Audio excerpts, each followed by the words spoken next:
Shalom bien-aimés. Amani iwe nanyi wapendwa. Hier nous avons introduit le message Jana tuliweza kuanza ujumbe réussir kufaulu mon parcours safari yangu d'élévation progressive et croissante ya kuinuliwa inayoendelea na inayokomaa avec Dieu. pamoja na Mungu. Et nous avons commencé à réfléchir sur le premier chapitre, Na tulianza kufikiria réussir kipengele cha kwanza avec Dieu. ambacho ni Très kufaulu capital. pamoja na Mungu, ambao ni ya muhimu sana. Beaucoup déjà réussissent Watu wengi hufaulu sans Dieu. lakini bila Mungu. Allez le voir au solde Wendo waone sasa kwa mwisho de leur existence. ya kuwa kwao. Tu as réussi, oui. Tu as Umefaulu, réalisé sur la terre, oui. Umefanya vitu duniani, Tu as atteint, oui. umekifikia kitu fulani. Il y a des principes Kuna kanuni que les gens du monde appliquent. ambazo watu wa dunia hutumia, Principes inspirés de la parole de Dieu, ambazo ni kanuni zitokazo ndani ya neno la sans le Mungu, savoir, lakini bila kujua, et ils réussissent avec ça. na wanafaulu pamoja nazo. Mais il y a des principes Lakini kuna kanuni que le peuple de Dieu, les chrétiens, ambao watu wa Mungu wa Kristo doivent appliquer wanapaswa kutimiza, et ils vont eux aussi réussir. nao watafaulu. Mais la différence, Lakini utofauti c'est que eux réussiront avec ni Dieu. kwamba wao watafaulu pamoja na Il y a Mungu. donc réussir et réussir. Ni kusema kuna kufaulu na kufaulu. Tout ce qui est marquant Yote ambayo aux yeux des hommes inayofurahisha machoni pa n'est pas wanadamu nécessairement réussir. haiko ndio ambayo inamaanisha kufaulu. Tout ce qui est réussite financière ou physique Yote ambayo ni kufaulu kipesa ama kwa mwili n'est pas nécessairement réussir. sio kuwamaanisha kufaulu. Les fruits, Matunda on peut les considérer dans le parcours, unaweza kuzitazama ndani ya safari, mais les fruits lakini matunda les plus évidents ambayo inakuwa ya kweli sont les fruits qu'on observe à la conclusion ou ni à yale la fin de matunda tout. Ou ambao unayaona kwa mwisho wa yote. pourquoi Jésus dira-t-il à certains, Sababu gani Yesu atawaambia wamoja, retirez-vous de moi, muondoke je mbali ne vous nami, ai jamais connu. mimi sijawajua kamwe. La Bible dit, et ils diront, Biblia inasema na Mais wao Seigneur, watasema, Bwana, nous avons guéri les malades tumewaponya wagonjwa en ton nom, kwa jina lako. pas au nom du diable. Hapana kwa jina Nous la avons chassé les démons tumewafukuza en ton nom. mapepo kwa jina lako. Et Jésus dira, Na Yesu atasema hapana je suis désolé, kabisa, pole kwenu, retirez-vous de moi. muondoke mbali nami.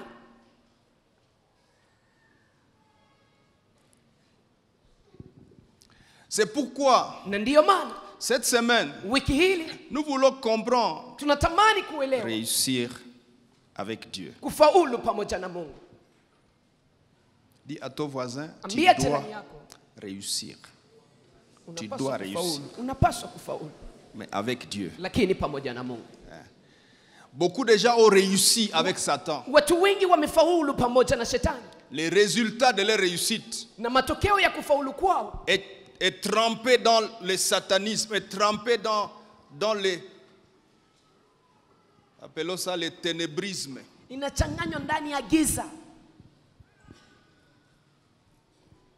Même dans le ministère, Hata ndani ya huduma vous y êtes allé avec le diable, umeenda ndani pamoja na shetani et vous avez eu l'impression de réussir. na umefikiria kufaulu. Les hommes spirituels Watu wa qui kiroho peuvent vous observer ambao wanaweza kukutazama, peuvent lire que hakuna Mungu hapa. wanaweza kuona, wanatazama, wanatambua kwamba hapa hakuna Mungu. N'êtes-vous jamais parti dans certaines rencontres Je, hamjaenda ndani ya mikutano où fulani tout était émouvant, ambao kabisa mambo yote ni ya Merveilleux. kufurahisha, vizuri, mais vous êtes entré lakini umeingia et vous avez senti qu'il faut repartir. tout na de suite. unasikia kabisa inaomba kuondoka hapa? C'est émouvant. Ni vizuri ya Ce kupendeza, sont des phrases qui sont dans la Bible. ni masemi yaliyo ndani ya Biblia, Ce sont des mécanismes, des approches appris à théologie. ni mbinu ambazo zimefunzwa kwenye Mais vous theolojia. sentez que Lakini unasikia kwamba hapana, et vous sortez na unaondoka, et vous partez. unaenda. Qu'est-ce qui se passe? Nini Est-ce inapitika? que cet homme n'est pas en train de réussir? Je, huyu mtu haiko na faulu De l'apparence, kwa macho, Les hommes diront, Watu watasema, waouh, "Ha, quel ya homme kupendeza. de Dieu. Yeye ni mtu wa Mungu Qu'est-ce que kabisa, c'est mkubwa. merveilleux comme Ni ça. vizuri, ni ya kupendeza. Homme de feu, Mtu wa moto, homme de X. mtu sijui fulani." Mais est-ce avec Dieu? Lakini je, ni pamoja na Mungu? Non. Hapana. Beaucoup ont aussi commencé avec Dieu. Wengi nao wameanza pamoja na Mungu Et ils ont abandonné Dieu en mi-chemin. na kisha wakamwacha Mungu ndani Le ya diable njia. les a récupérés pour les aider à continuer la course. Shetani akawachukua akawasaidia kuendelea Mais na pour safari. quel aboutissement? Pour quel atterrissage? Lakini Pour quel ili aéroport? wafikie Pour wapi? quel port? Ili waishie wapi? Le port Mwisho est dans le ténébrisme, ndani ya giza, dans le satanisme, dans ndani ya les shetani, malheurs. ndani ya ole. Et vous savez, Na quand mnajua vous-même vous intégrez le diable dans votre fonctionnement et dans votre vie, ninyi wenyewe, wewe mwenyewe unatia shetani et ndani ya vous maisha yako, exercez le ministère, entre guillemets, na unafanya huduma kwa jina, vous serez en train d'entraîner les gens qui vous écoutent utakuwa na waingiza watu dans wanaokusikiliza ce que vous faites ou dans ce que vous êtes, ou Ndani dans ya les ile ambayo relations unafanya. avec lesquelles vous avez avec Satan. ama ndani ya mahusiano ambao unayo pamoja na shetani. Ne vous étonnez pas Usishangae, que vous allez voir beaucoup d'occultisme dans votre église. utaona ya kwamba kuna kuwa usuda nyingi, uchawi nyingi Satan ndani ya même kanisa va lako. envoyer beaucoup d'adeptes Shetani atawatuma washabiki wengi pour que vous atteigniez votre objectif, ili kwamba uende ukafikie lengo que lako vous appelez réussite, ambao wewe utaita kama vile kufaulu, mais que Dieu appelle perdition. lakini ambao Mungu ataita kama vile upotevu. Alléluia. Amen. Alléluia. Amen. Nous avons donc parlé hier Jana tuliweza kusema de l'approche divine juu ya mtazamo wa Mungu qui voudrait que durant ce tournant décisif, ambao unahitaji kwamba ndani ya kipindi hiki nous puissions nous préparer pour percevoir tuweze kujiandaa kwa ajili ya de kuona quelle manière Dieu vient nous aider, de quelle manière Dieu vient agir, comment Dieu est en train de vouloir opérer avec nous namna gani Mungu iko na tamani kutumika par des pamoja nasi. interventions redoutables Ni avec kupitia justice. vitendo vya Tu kuogopesha na nous haki. exauces. Unatujibu. Dieu de notre salut, Ewe Mungu wa wokovu wetu en qui se réfugient ambamo ndani mwake mna les kimbilio extrémités lointaines de la terre la dunia et de la mer. na bahari. On a mémorisé hier, on peut le redire ensemble, Tuliweza kushika hiyo 1, 2, shahidi jana, 3. tunaweza kurudilia pamoja. Moja, mbili, par tatu. des interventions redoutables avec justice. Kupitia vitendo Tu nous vya exauces, ajabu na Dieu de haki notre unatujibu. salut. Ewe Mungu wa wokovu wetu. Amuyanza, Vous n'avez pas encore commencé. tuanze basi On pamoja. peut commencer ensemble. Allons-y. Twende pamoja.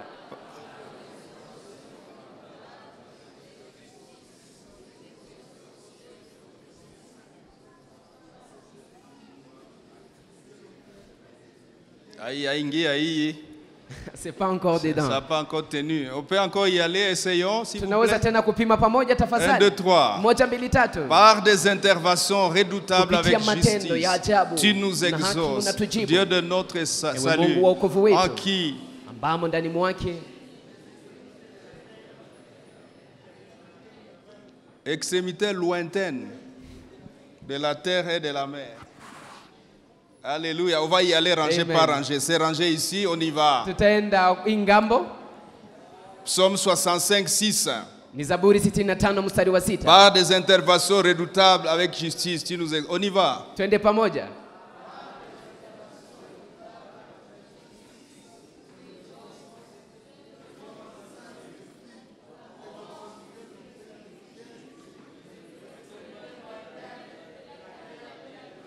Ok, si même Moucha Joa mara moya, muende Donc, mara vous moya. avez déjà retenu. Vous avez suivi. On y va. Hein? Twende.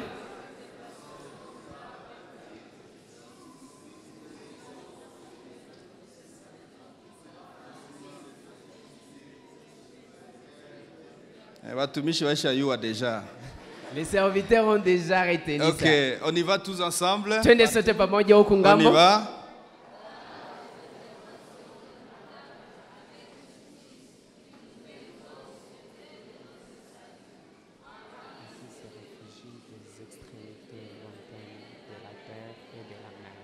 Voilà, on y va tous ensemble. Twende sasa pamoja. par des interventions redoutables, avec justice, tu nous exauces, Dieu de notre salut, toi en qui se réfugient les extrémités de la terre et de la mer. Amen. C'est le psaume 65, 6. Et nous avons dit que en fait, lorsque Dieu nous convoque, très souvent il a envie que nous puissions l'attendre dans une certaine dimension, dans une certaine sphère. Si nous l'attendons dans une sphère inférieure, il se révélera à nous dans cette sphère-là. Si nous l'attendons dans une sphère élevée, il se révélera à nous dans cette sphère élevée. Il est écrit, si tu crois, tu verras la gloire de Dieu. Alors si je crois à 0.5, je verrai la gloire de Dieu à 0.5. 0.5. Nusu ni 50. 0.5 c'est le demi de 1. Ah, demi de 1. Iko na raison, hein? Le demi de 1. Bwana sifiwe. Mais si j'attends Dieu à 90% et que je suis dans le diapason de 90%, j'ai réuni les conditions, j'ai réuni les principes, je comprends ce que je comprends, je comprends Dieu, je m'attends à lui. Dans cette sphère de 90%, Dieu viendra à 90%. Le malheur de l'église aujourd'hui, nous sommes trop éloignés de la parole. Nous allons à l'église pour juste écouter ce que le pasteur va dire. Nous-mêmes, nous ne lisons pas la parole de Dieu.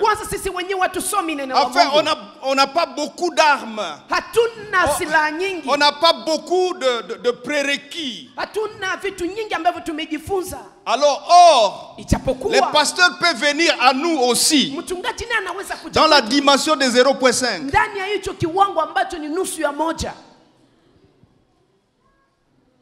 Ici, ça arrive. Vous êtes foutus. Si je vous amène à Dieu à 0.5, qu'est-ce qui va se passer? Je suis un malheur pour vous. C'est pourquoi n'essayez pas de prétendre. Pasteur, tu deviens un peu trop prétentieux.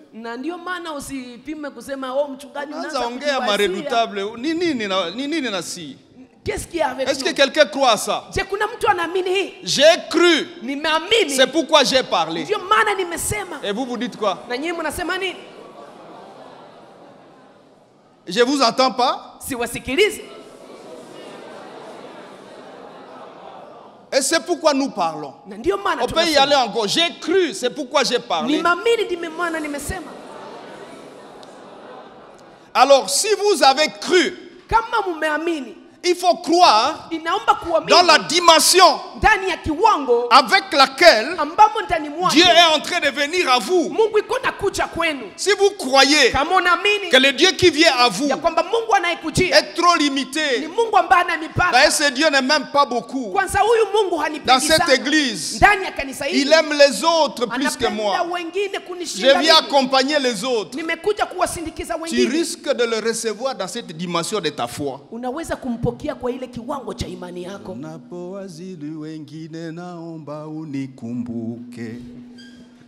Quand tu vas exaucer les autres, ils ne vont pas passer outre. Wazuru ou waziri? Wazulu. Zulu. Ouais. Zulu. Oui. En fait, quand tu vas résoudre les problèmes des autres. Ok. C'est pas unapo waziri. Non. Ok. Unapowazulu wengine naomba unikumbuke. Ça veut dire les problèmes des autres, moi aussi, souviens-toi de moi. Vous êtes venus chez Dieu. Il ne pense qu'à vous. Moi je suis foutu. Unikumbuke hapa chini ya meza. Souviens-toi de moi ici sous la table. Sasa mbona unikala kukiti hauikale chini Mais toi ya meza? tu t'assois sur une chaise, tu ne pas sur la table. Lorsque tu vas régler le problème des autres, souviens-toi de moi aussi. Baba. Oh Père. Qu'est-ce que tu vas recevoir là sous la table? Écoutez cette femme. C'était pas une femme, non. Non, c'était une femme. Elle dit, Seigneur, même les chiens mangent ce qui est sous la table. Quelle est ta foi? Je sais, Seigneur, que si tu ne vas pas m'accueillir à la table, mais accueille-moi au moins sous la table. Vous vous imaginez cette demande, ce qu'elle représente? Seigneur, donne-moi mon mari sous la table. Ça c'est au bwana wa chini ya meza. Maintenant le mari là dessous la table. Seigneur, donne-moi du travail sous la table. Donne-moi un emploi sous la table. Ça va être comment? Où est ta foi? Comment est ta foi? Seigneur, je veux avoir mon diplôme d'état.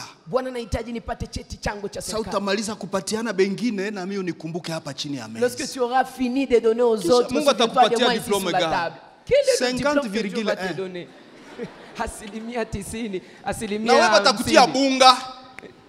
On va te pousser, comment on dit? Saupoudrer. On va te saupoudrer aussi. Et quand vous allez passer sur la route, on ne saura pas que ton diplôme c'est 50.1. Nous pourrons aller ensemble saupoudrer dans le saupoudrage. L'autre est saupoudré pour 78%. Toi tu es saupoudré pour 50.1. Qu'est-ce qui se passe? Je rends grâce à Dieu. J'ai réussi mon diplôme. Tu n'as eu que 50.1%. Avant l'examen de tu as passé 3 jours secs. À la moquette. 3 jours secs pour bien préparer l'examen d'État. Nous avons déjà fini. On a déjà fini de lire, et puis 3 jours secs. Mais tu as dit quoi à Dieu dans tes 3 jours secs? Tu as dit, Seigneur, dans ma famille, personne n'a jamais eu le diplôme d'État. Je suis le premier à avoir été en 6e. Si, attends à 50. Même 50% seulement. Quelqu'un est en train de corriger ses requêtes. Prends tes blocs-notes, corrige tes requêtes. Parce que Dieu vient dans les interventions redoutables. Il doit rencontrer au même diapason. Il doit nous trouver dans sa logique. Il doit nous trouver dans son orbite. Alléluia. Amen.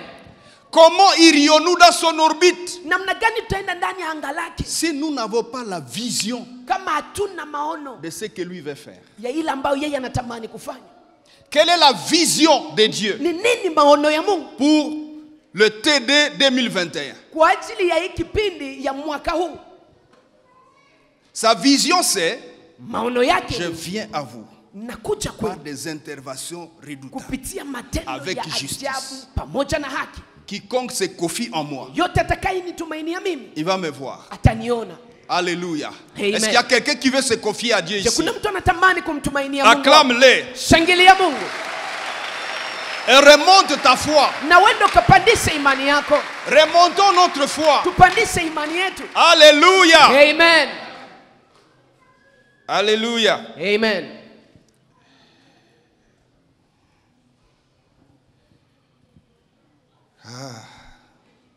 Psaume 66, 3. Dites à Dieu, tes œuvres sont redoutables. Zaburi 66 mstari wa 3, mwambie Mungu matendo yako. Tu pourras dire ça lorsque tu as élevé ton système pour commencer à comprendre que les œuvres de Dieu sont redoutables. Tu vas commencer à voir Dieu dans sa redoutabilité. Dans sa redoutabilité. Dans ces choses indescriptibles. Dans ses œuvres incompréhensibles.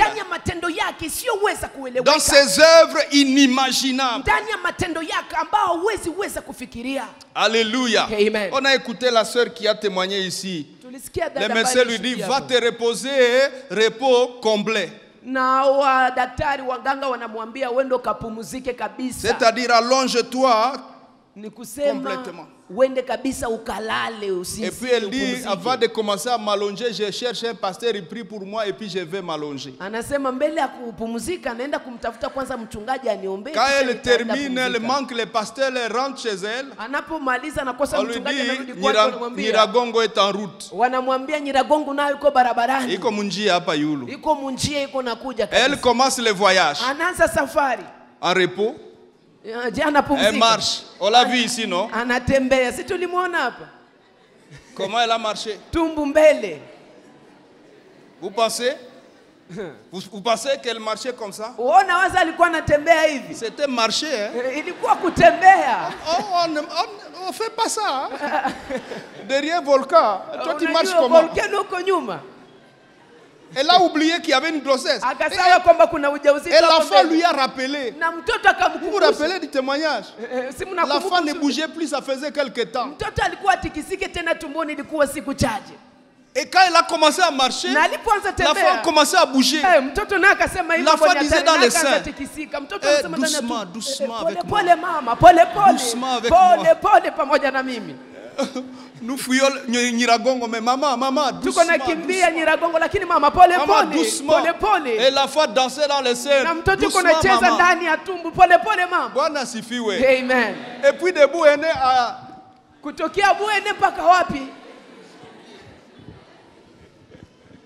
Dans ces minutes-là, tu dois être couché, repos total. Par des interventions redoutables. Avec justice. Écoutez, le texte dit avec justice. C'est-à-dire Dieu est juste. Si Dieu n'est pas juste, Nyiragongo au dos,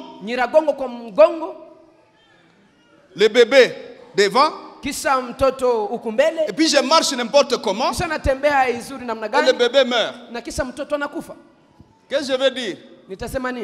Toi tu interviens comment? Tu me fais partie, et puis le bébé meurt. C'est quoi cette affaire? Est-ce que c'est juste, Seigneur? Non. Avec justice. Alléluia. Amen. Avez-vous déjà observé que les gens qui tombent sous la puissance du Saint-Esprit, c'est rare de les voir blessés? Alianguka na kibite damu inaanza toka mu mapua. Wa shetani wa Roho Mtakatifu abikwange. Celui qui est tombé par les saints. C'est des interventions avec justice. C'est-à-dire Dieu maîtrise la chose. Acclamons-le, c'est Dieu là. Il maîtrise les choses. Bwana sifiwe. Amen. Bwana sifiwe. Amen. Est-ce que vous savez que Dieu maîtrise les choses de votre vie? Même si ça traîne, même si ça a pris longtemps, Dieu reste juste. Hein? Parce qu'à la fin, vous finirez par vous rendre compte que Seigneur, tes calculs étaient meilleurs que les miens. Je vais vous montrer une chose. Les jeunes filles, n'est-ce pas que vous attrapez des gens qui vous demandent la main? Déjà à 16 ans, 18 ans, 20 ans. Les garçons, ils n'agissent pas. Il y a les garçons qui s'amènent. Oh, tu vois, que tu es belle. La lune du matin. Et si la fille n'est pas prudente, elle court rapidement. Dans notre famille, on ne se marie pas. Et elle prend. Tu prends un peu trop vite. Tu prends un peu trop vite, quoi. Tu es pressé. Est-ce que tu as bien mesuré les choses?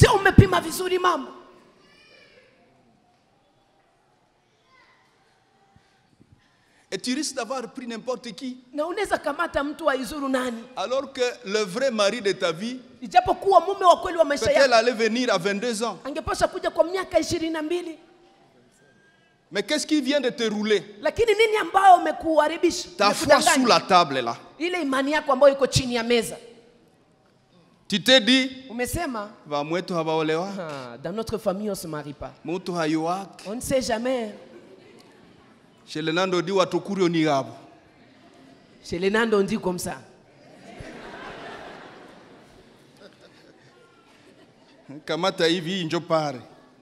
Donc tu vas tenir comme ça, ça suffit. Il faut prendre d'abord ce qui est disponible.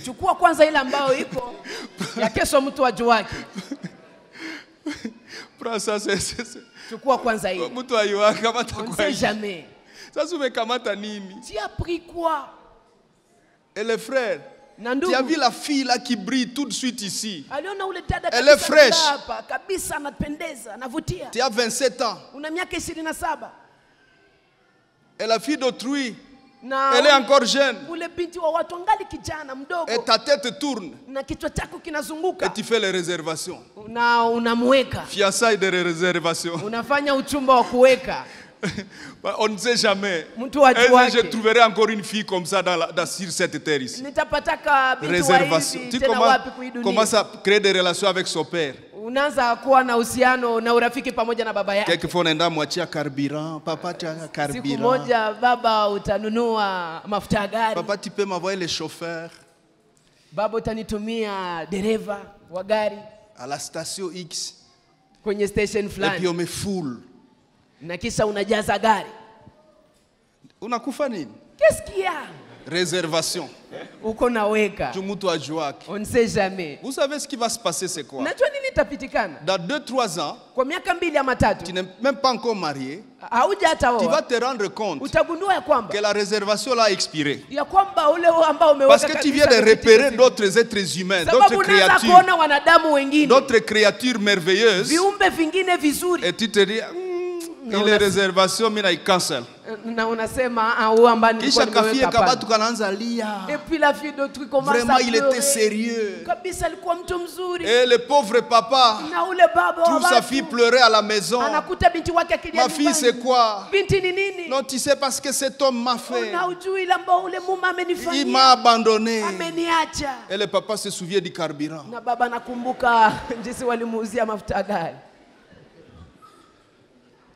Qu'est-ce qui se passe? La foi, lorsqu'elle est à 0.5, elle va t'induire en erreur. Tu dois construire la foi. Il faut monter dans ta foi afin de commencer à voir ce que Dieu voit. Il faut voir la parole. Lorsque la parole est prêchée comme ça, il ne faut pas voir la beauté de la parole ou des illustrations. Il faut voir ce que Dieu est en train de dire et attraper ce que Dieu est en train de dire. C'est dans ce que Dieu est en train de dire que ce qui va provoquer la vision. Je vous ai dit hier que nous avons parlé des concepts inséparables. Ce sont la vision, l'excellence et la réussite. Réussir avec Dieu. On ne parle pas de réussite quand il n'y a pas ce mélange, cette cohésion, cette collaboration entre la vision, l'excellence et la réussite. La réussite est comme l'aboutissement. Comme l'aboutissement glorieux.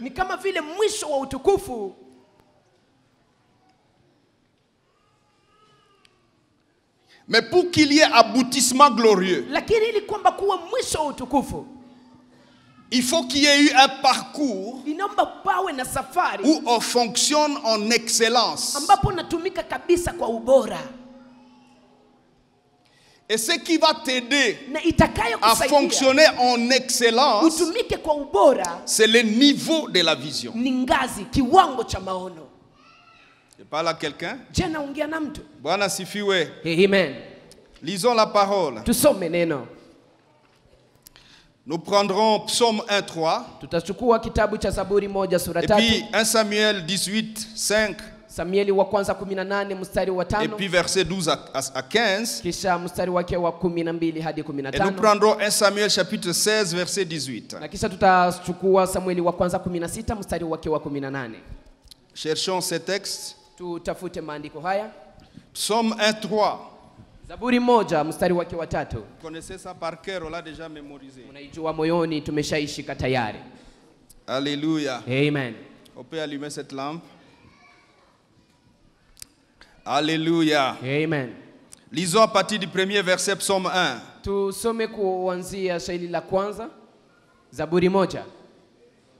Ok, le texte est là. Heureux l'homme. On y va ensemble.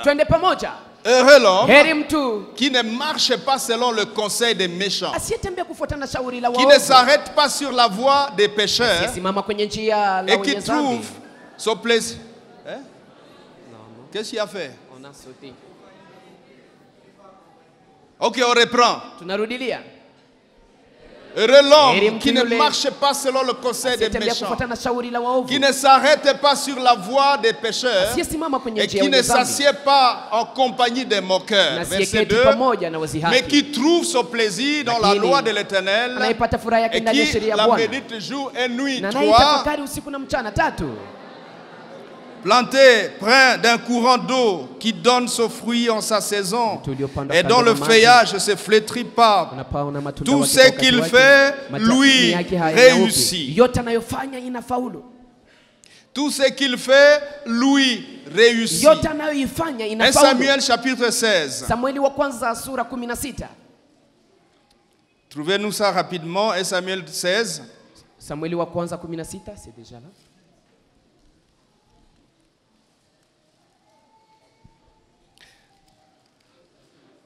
Verset 18.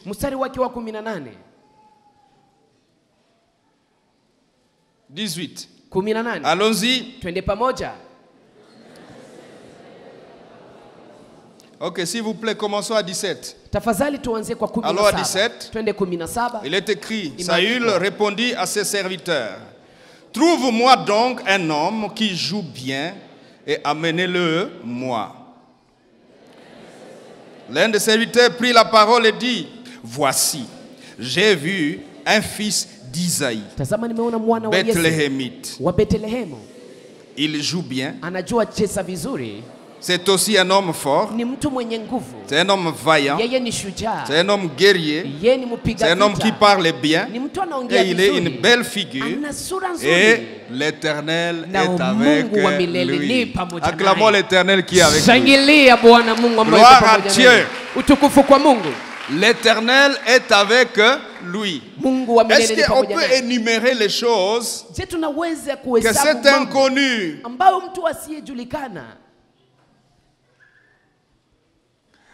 s'adresse au roi? Le roi est en difficulté et il cherche quelqu'un pour le soulager. Vous savez, chez le roi, on amène des gens excellents. On n'amène pas chez le roi quelqu'un dont on n'est pas sûr s'il va réussir ce qu'on va lui demander. Quand les chefs d'État demandent qu'on lui amène quelqu'un pour faire un travail, malheureusement dans les pays africains, les gens vont prendre leurs cousins, leurs neveux, leurs oncles. Et la notion de va-t-il réussir la mission en question, on ne la considère pas. Mais ce qui devrait être fait, c'est qu'il faudra chercher quelqu'un qui va réussir la mission. Et cet homme tourne sa tête et il se souvient d'un candidat. Et il décrit le candidat auprès du roi et dit: j'ai vu un fils d'Isaïe, Bethléemite. Premièrement, il sait jouer. C'est-à-dire, il va résoudre le problème de quelqu'un qui vient jouer pour toi de la musique afin que tu te sentes détendu. Premier objectif, il sait jouer. Si c'était au Congo, on dirait que ça suffit. Il sait jouer Natosha. Tu sais jouer. Est-ce que Natosha? Est-ce que ça suffit? Est-ce que dans la vie, il faut juste savoir faire un petit rien et ça suffit? Non. Il faut associer d'autres capacités, d'autres qualités. En pédagogie, on nous a enseigné. Pour enseigner court comme le doigt,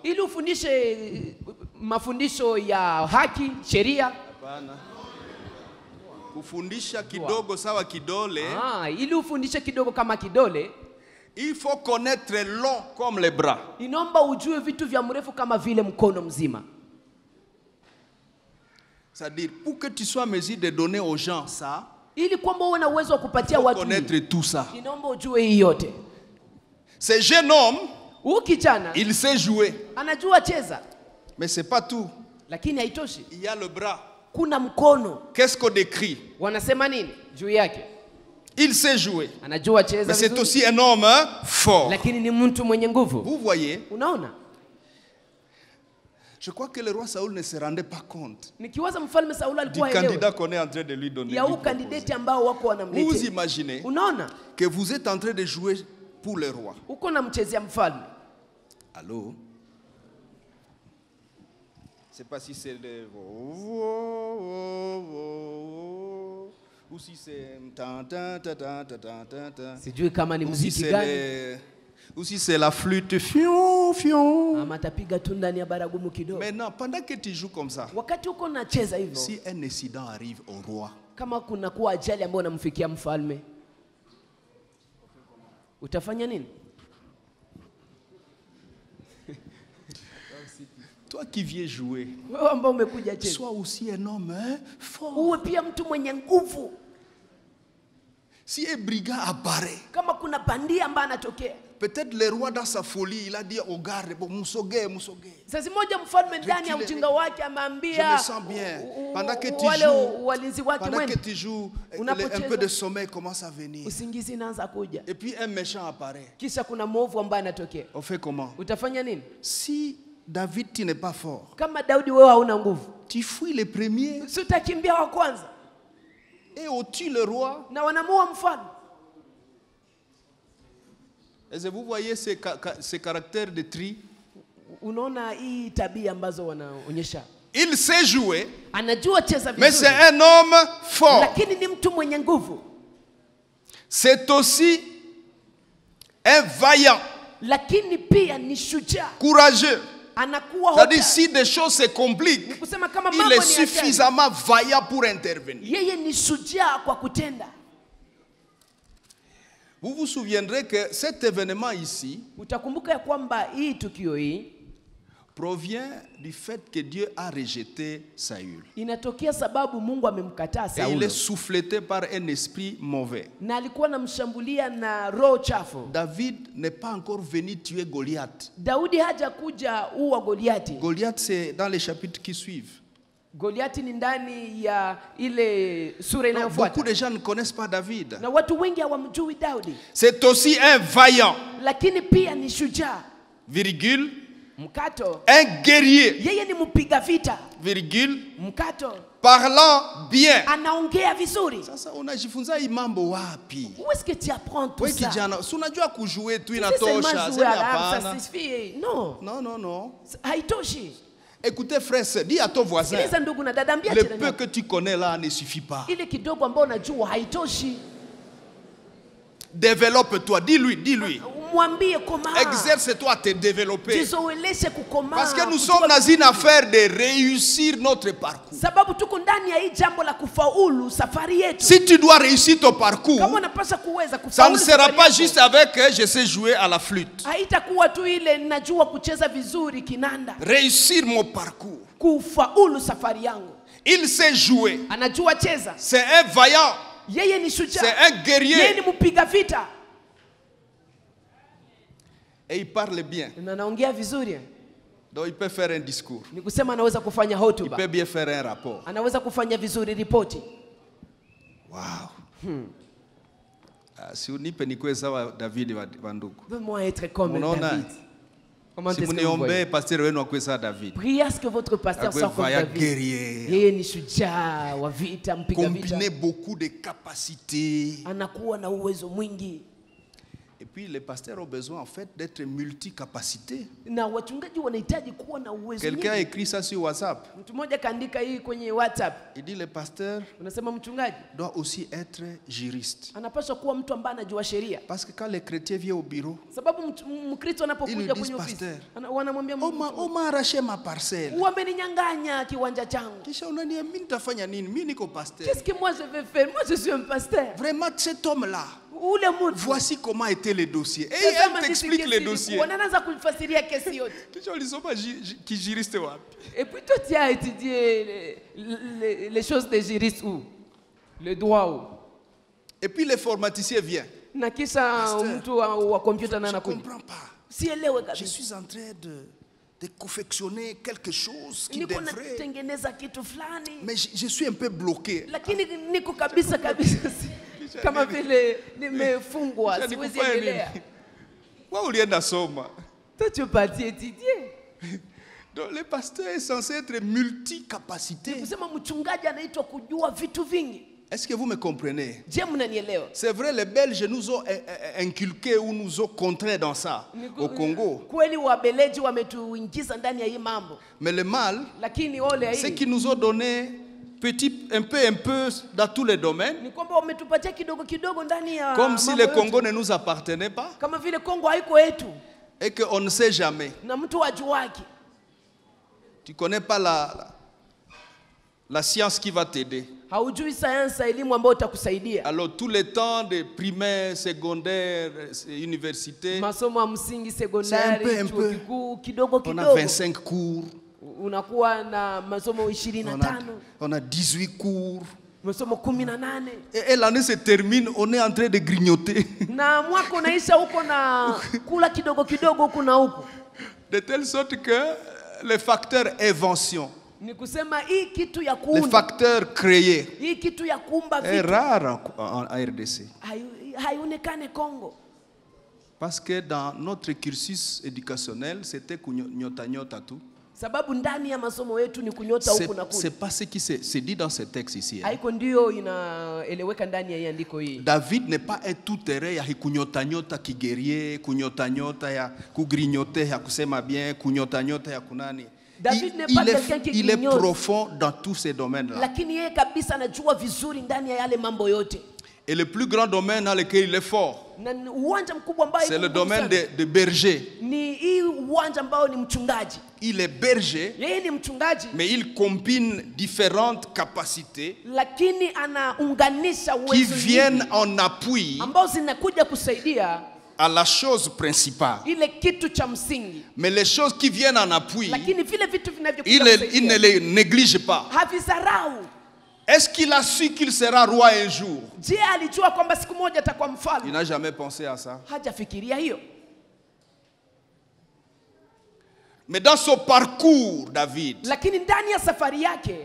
il fait l'effort de réussir dans tout ce qu'il entreprend. Quand il s'agit de défendre les troupeaux, je dois réussir jusqu'au prix de ma vie. On ne s'expose pas au lion de cette façon. Si le lion a attrapé ta brebis, c'est que le lion a faim. On ne provoque pas un lion qui est sur une proie.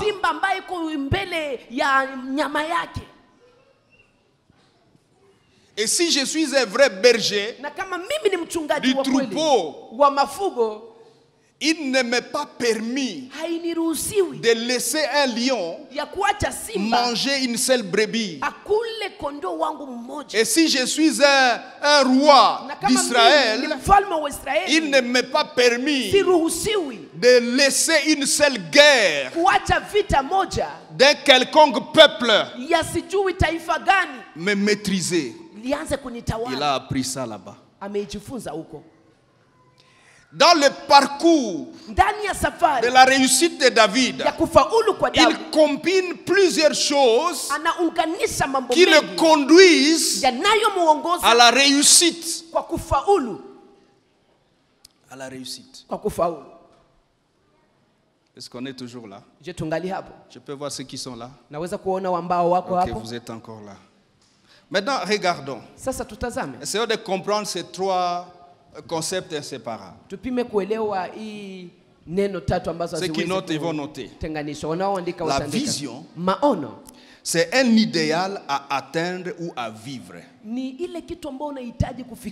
y a quelque chose que je veux vivre. La vision, c'est cet idéal-là. Il y a quelque chose que je veux vivre.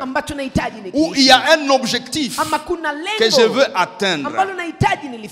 Quand j'ai cette chose que je dois atteindre dans mon esprit, je peux dire, j'ai une vision. La vision, c'est aussi l'image d'une situation. C'est-à-dire, j'ai l'image de la situation. Je comprends la situation. L'image d'une situation, c'est-à-dire une réalité à atteindre, un mouvement à faire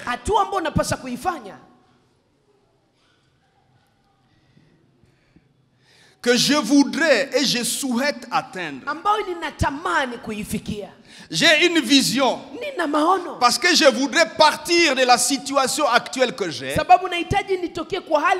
Il faut qu'il y ait un mouvement entre les capacités financières que j'ai aujourd'hui et que je bouge de cette capacité pour aller vers un nouveau seuil de capacité. Ce mouvement ici sera appelé une vision. C'est-à-dire, le contenu de ce mouvement, c'est un ensemble de données que je devrais appliquer pour que je parte d'ici jusque-là. Les gens viennent et voient le pasteur et disent, pasteur, Dieu m'a appelé. Hein? Comment tu sais? Non, j'étais dans un songe et j'ai vu. J'étais dans un grand stade et le stade était plein à craquer. Wow, c'était merveilleux. Il y avait des miracles, des prodiges. Et puis je voyais les gens monter les béquilles. Et puis je voyais, pasteur, Dieu m'appelle. Dieu m'appelle.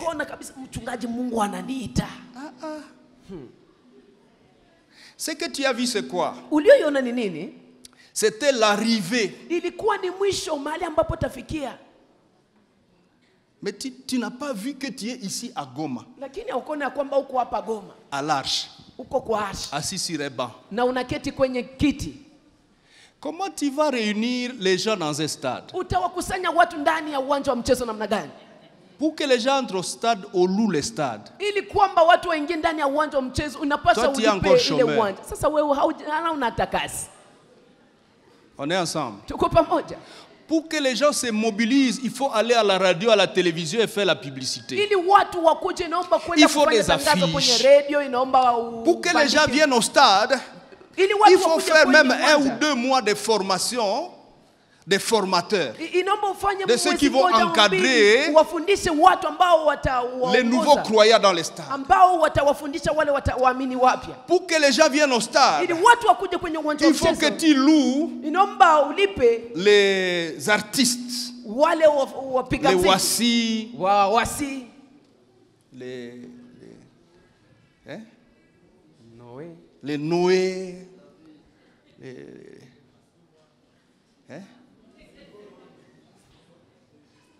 les Justin, les Yvonne, les Miracles. Et puis quand il n'est pas dans leur église, il faut natafuta biashara. Tu dois chercher le business. Ça doit bouger là. Mambo kabisa inombe tikisike ndani ya mfuko. Alors, tu as vu quoi? C'était comment? C'était dans un songe. Ilikuwa ndani ya ndoto. Sawa. OK. Et nous leur disons, na tunawambia, entre le stade là que tu as vu, kati ya ile uwanja wa mchezo uliona, et là où tu es, na mahali ambapo uko, c'est un long voyage. Safari ndefu. C'est un parcours. Ni safari. Il faut réussir ce parcours. Na inaomba ufaulu safari hiyo. Il faut partir de là où tu es. Inaomba uondoke mahali ambapo uko. Tu ne vas pas chercher maintenant aller prendre les Covid et chercher que quelqu'un t'emprunte des billets pour que tu ailles au Canada ou je ne sais pas où. Parce que tu as vu, et puis à la fin du songe, tu as vu, il y avait beaucoup de blancs, donc c'était au Canada.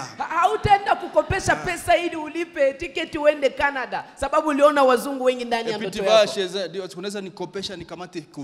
est-ce que tu peux m'emprunter l'argent, je vais après payer. Après tu te rappelles, je n'ai même pas de passeport. Et puis bon... Et puis tu t'agites, tu cours à gauche, à droite. Je dois organiser une croisade au Canada. Tu veux faire croisade?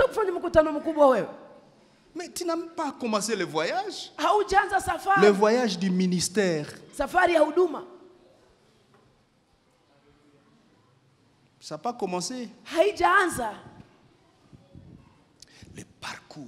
Safari.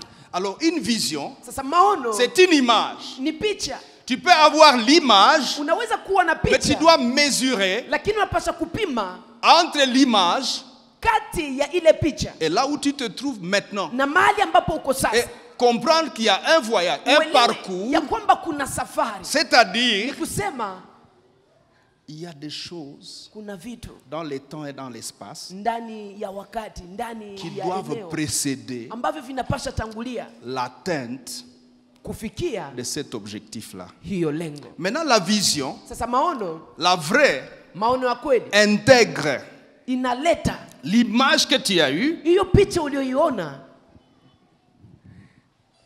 et le contenu du parcours ya hiyo safari qui va te conduire jusqu'à cette image-là. Hadi kwenye picha hiyo. On n'appellerait pas ça vision hawawezi kuiita maono lorsque wakati c'est incomplet comme ça. Wakati haienee hivyo. Bwana sifiwe. Amen. Bwana sifiwe. Amen.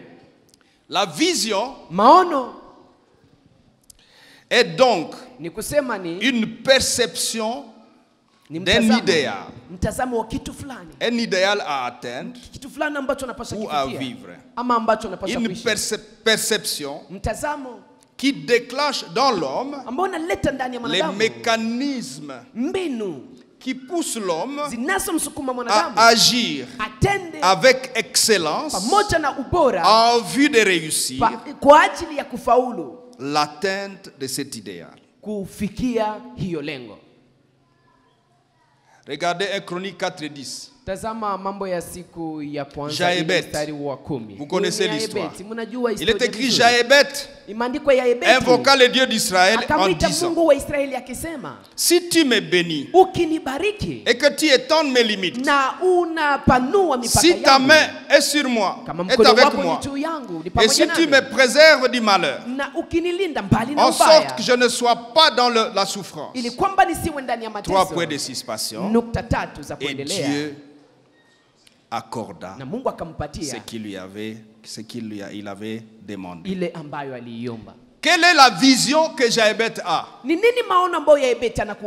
Jaébet connaît sa situation. Elle est désagréable. Elle est malheureuse.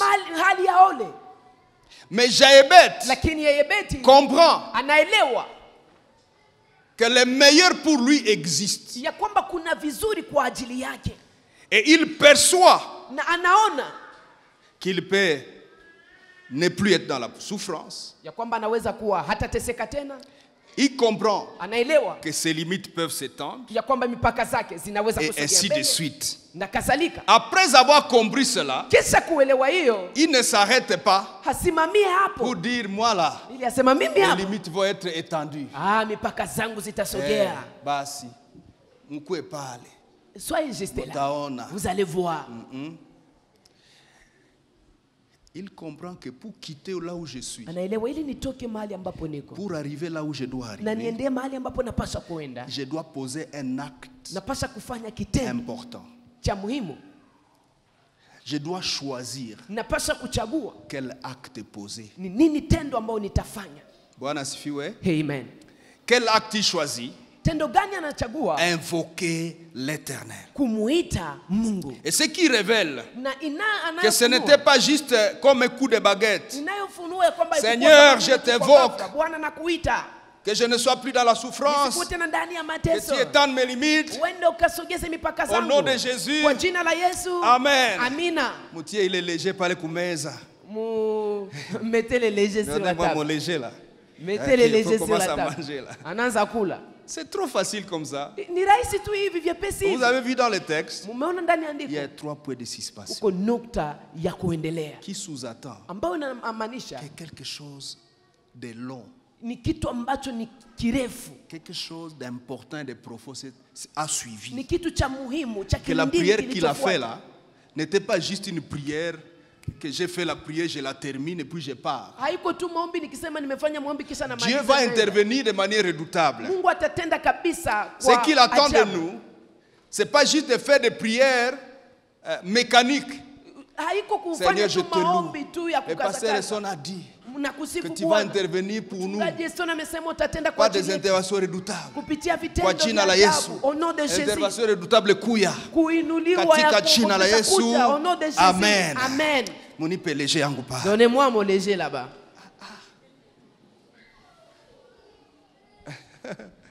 Quand je comprends la vision, je comprends qu'il y a un parcours à exécuter.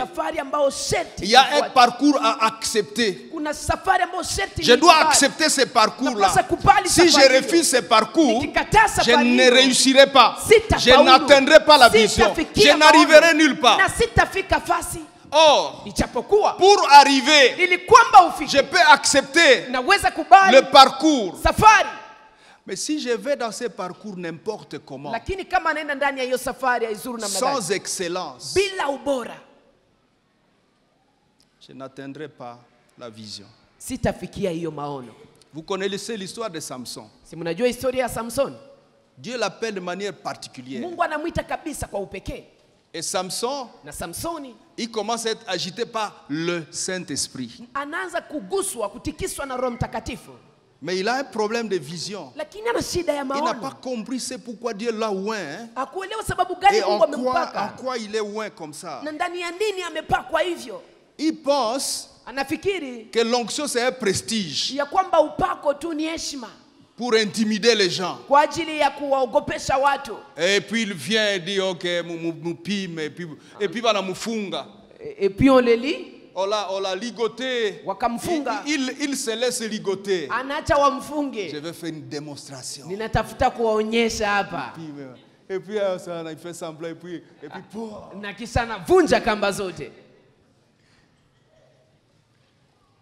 il fait des démonstrations. N'est-ce pas, ça arrive à certains serviteurs qui pensent que servir Dieu, c'est une affaire de démonstration. Qui pensent que l'onction, on la cherche pour être le plus démonstratif possible. Je suis un démonstratif. Lorsque je passe à la chair, il y aura des démonstrations. Et j'ai du plaisir à cette démonstration. Qui est tout à fait à côté. Et bientôt le diable va t'aider. Parce que Dieu ne reste pas dans ce genre d'aventure. Dieu va te laisser. Et Dieu va prendre la relève. Et tu vas continuer à faire les démonstrations en croyant que c'est de Dieu, alors que Dieu est déjà sorti de tes affaires. Il est écrit dans le psaume 18, 26. À celui qui est pervers, Dieu se montre avisé. Avisé. Et donc, Samson, qu'est-ce qui t'arrive? Il dit à son père, j'étais derrière la maison, là derrière, j'ai vu une femme dire, mariez-la pour moi, prenez-la pour moi, allez donner la dot. Et la femme, c'est une femme de Philistin. Et le papa dit, mais mon fils, qu'est-ce qui t'arrive? Oh non, j'ai déjà dit. Qu'est-ce qui t'arrive? Est-ce que tu comprends la vision? Est-ce que tu sais à quoi Dieu t'a oint? Et vous connaissez la fin du parcours de Samson. Entre les deux poteaux de ces grands halls où le roi a invité tous ses honorables et ses autorités. Et Samson a été objet de loisir pour l'assemblée. Et il dit à cet homme-là, il dit, bon, il y a un truc ici, tu peux m'amener là où il y a des poteaux. Et on l'amène là où il y a les poteaux. Et il fait une prière, la dernière prière de sa vie. Homme de vision, homme oint. Il dit, Éternel, donne-moi cette fois-ci la grâce de venger mes yeux, que je tire vengeance de mes yeux. Tu veux tirer vengeance de tes yeux? C'est ça la vision que Dieu t'avait donnée en te donnant l'onction. Et puis il tire le colon. Et les bâtiments s'écroulent sur tout le monde est mort. Y compris lui-même. Dernière prière de l'homme de vision. Dernière prière de l'homme d'onction. Tu meurs avec les gens que tu devais apporter à Dieu. Dans ton parcours, as-tu réussi ton parcours? Quelle était ta difficulté, Samson? Il est possible. Samson n'a pas combiné la vision, l'excellence et la réussite. Quelqu'un m'a compris? On va rentrer dedans demain pour approfondir. Levons-nous ensemble. La vision, l'excellence, la réussite. Alléluia. Amen. Réussir avec Dieu. Tu réussiras avec Dieu lorsque tu vas apprendre et comprendre comment combiner vision, excellence et réussite. ta réussite va dépendre de quelle manière tu fonctionnes dans ta vision, dans les parcours de ta vision, afin que tu aboutisses à des résultats glorieux. Lèvons nos mains ensemble. Et nous allons commencer à prier. Alléluia. Amen.